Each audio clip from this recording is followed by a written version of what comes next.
nem de jasmim, nem de rosa. Que apetecível cozinha aquela! O forno grande, com uma caverna, luzia em fogo dia e noite, e pães entravam e pães saíam, carregados pela longa espátula dos cozinheiros. Presuntos e salsichas pendiam do teto como bandeirolas. Nos ganchos por cima das bancadas, lebres, patos e cachos de codornas esperavam sua vez de habitar as panelas. Tortas enfeitadas como catedrais luziam neve de açúcar, e pastelões de 2, de 3 e mais andares, rodeados de frutas e flores, abrigavam todas as delícias. Dessa cozinha, no entanto, nada saía capaz de agradar o inapetente paladar do rei.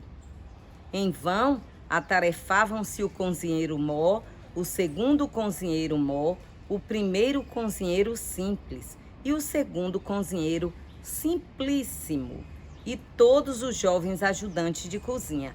Em vão, o mó redarguia, o vice-mó que gritava com o simples, que blasfemava contra o simplíssimo, que avançava para cima dos ajudantes, que se chutavam uns aos outros. Em vão caprichavam nas massas e buscavam ajuda nas raras especiarias do Oriente. Bastava que a comida chegasse à mesa e desta fosse alçada a boca de Sua Majestade para que todo o esforço se revelasse inútil. A primeira garfada franzia-se o real sobrolho, manifestando tédio e desapontamento. Logo, os reais dedos se estendiam, solicitando mais sal, mais açúcar, ou pior, uma taça de vinho com que lavar o sabor reprovado. E o guardanapo era atirado à mesa com desdém, branca mortalha sobre as expectativas depositadas em mais uma refeição. Não que Sua Majestade passasse fome, jamais o enfado alimentar o levaria tão longe. Se as refeições pouco ou nada lhe agradavam, socorria-se com confeitos, bombons e guloseimas sempre ao seu alcance, em caixinhas de pratas e pratinhos de cristal. Algo faltava-lhe, porém. Uma saudade indistinta parecia aninhar-se entre a sua língua e o céu da boca, escorregando garganta abaixo e ameaçando de eternidade. Gotejava justamente o amargo sabor em direção às vísceras naquela manhã que, regressando o cavalo de um passeio, o rei foi alcançado por um perfume, nem de jasmim, nem de rosa, vindo de algum jardim, nem imitação daquelas exaladas por alguma dama. Era um suave, inebriante, tentador perfume de sopa.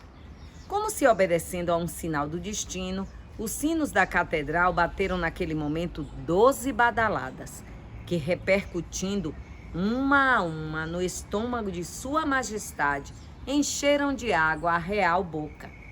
Que se capture esse cheiro, ordenou, mal contendo o apetite, e vendo a surpresa espalhar-se ao redor, corrigiu: que se contrate esse cozinheiro. O cozinheiro descobriu-se em seguida.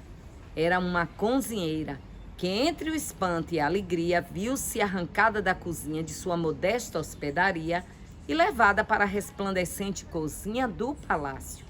Ali, rodeada pelos cozinheiros, até então titulares, tendo à sua disposição ingredientes com que nunca havia sonhado, a cozinheira sentiu-se outra. Era chegado o seu grande momento. Amarrou bem o avental, arregaçou as mangas sobre os braços roliços e começou a caprichar. Nada de cozinha, sopas para um rei. A situação exigia algo mais imponente. Esmerou-se nos assados, arrancando dos ganchos lebres e aves. Produziu um pastelão de 3 andares recheado de delícias e rodeado de frutas e flores. Desenformou uma torta de doces picos nevados. E ao fim, suspirou satisfeita. Acotovelando-se para espiar pela fresta da porta, todos os integrantes da cozinha real viram a refeição ser levada à mesa pelos camareiros e viram o rei farejando o ar, franzindo o sombrolho e atirando o guardanapo antes mesmo que o pastelão fosse cortado. Demitida a cozinheira, tudo voltou ao antigo rumo, entre o forno e os fogões, enquanto os pálidos dedos do rei retomavam seu caminho entre a prata e o cristal. E assim teria continuado, se algum tempo depois, voltando da caça, o rei não tivesse esbarrado com o nariz em outro perfume alentador. Era um pão, dessa vez, que o humilde padeiro acabava de tirar do forno. Quero esse pão e esse padeiro, exclamou o rei, vendo a porta da padaria com as mãos ainda brancas de farinha. Logo o padeiro foi introduzido na cozinha real, rodeado pela expectativa geral, meteu as mãos na massa, mas a farinha acrescentou noz moscada, a água substituiu por leite, afofou com bastante manteiga, borrifou tudo com água de laranjeira, salpicou a superfície com nozes e sementes. Não haveria de fazer para o rei o mesmo simples pão que fazia na sua padaria. Como ele havia pretendido, o pão que chegou à mesa real não tinha o mesmo perfume nem o mesmo sabor daquele que eu havia trazido até ali. Mas como ele não havia previsto, o guardanapo voou e com ele seu recém-emprego. Houve ainda um episódio envolvendo um ensopado de coelho, outro relacionado com a fritada de cebolas, devidamente transformados em fricassê e soufflé. Houve também alguns cozinheiros postos à porta. Depois, o rei desistiu, ou acreditou ter desistido até atravessar a praça da cidade e trombar com um certo aroma de favas com presunto. Dessa vez não ordenou nada, nada disse. Manteve a boca fechada com a sua água. Apenas esporeou o cavalo levemente, conduziu ao longo daquele cheiro como se seguisse um caminho até passar diante de uma pequeníssima hospedaria. Não se deteve, seguiu para o palácio, acompanhado por seus cavaleiros e pela admiração do povo que pela primeira vez o via percorrer ruelas.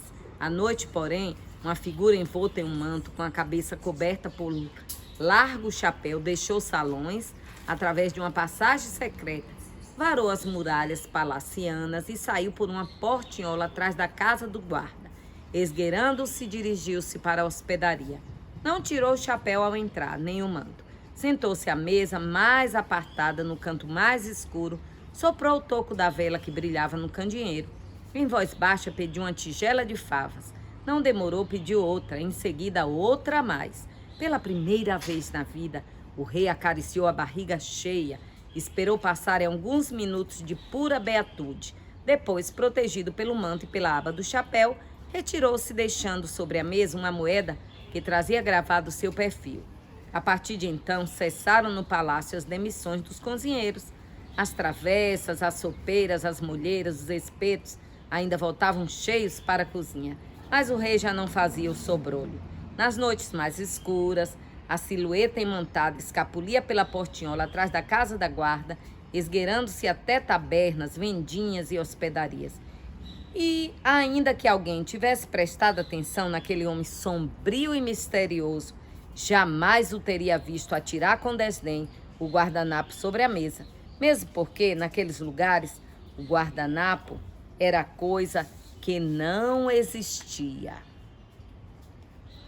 Nem de jasmim, nem de rosa, Marina Colasanti.